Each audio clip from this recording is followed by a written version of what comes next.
Welcome back to new mini blog. Shri Swami Samarth. तर आजचा blog असणार आहे माझा घरी माहेरी जाण्याचा, कारण आम्हाला खास आग्रहाचं आमंत्रण आहे गटारीचं.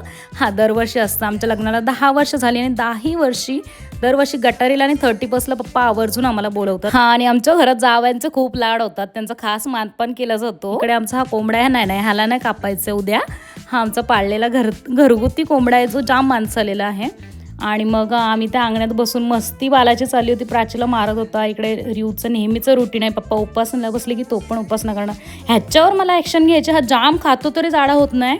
आणि मग मम्मीने आम्हाला नेहमीसारख्या गणपतीसाठी साड्या घेतल्या होत्या तिघींना पण, ज्या मी आत्ता नाही रिव्हील करणार आहे. त्या गणपतीलाच बघा तुम्ही, कारण आता परत आमच्या एकत्र फेऱ्या होत नाहीत आईच्या माझ्या. आणि इकडे ही चिल्लर पार्टीची मस्ती बघू शकता. खूपच जास्त मस्ती करत होते. झाडी सकाळ आणि गटारीचा दिवस. आई शपथ, चिकन मटण कोंबडे वगैरे आणले होते पप्पांनी. आणि घरी गेल्यावर माझं एकच काम असं फक्त बसून खायचं, कारण ताई आणि मम्मी भारी भारी रेसिपीज बनवत आहेत. तिकडे सकाळ सकाळ मस्त कोळंबी छोटी मोठी आणि ओले बोंबील भाकरी वगैरे होते. तर मम्मीचं पण जेवण चालू झालं आहे. इकडे हा परत खायला बसला आणि मम्मीने इकडे चिकन पकोडे पण काढले. जेवण पण रेडी झालेलं आहे. पकोडे चालू आहेत त्याचे काढणं. आणि मग तेवढ्यात ते आले, त्यांनी पण थोडेसे टेस्ट केले चिकन पकोडे. मग भाऊ पण आले, मग जेवून घेतलं. आणि मी व्हिडिओ काढली होती, का माहिती का शूटच झाली नाही जेवणाची. मग निघालो आम्ही सगळे एकत्र, साई वगैरे.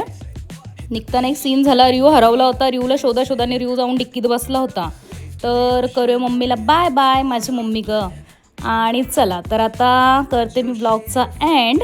छोटूसा मिनी ब्लॉग कसा वाटला नक्की सांगा. Bye bye.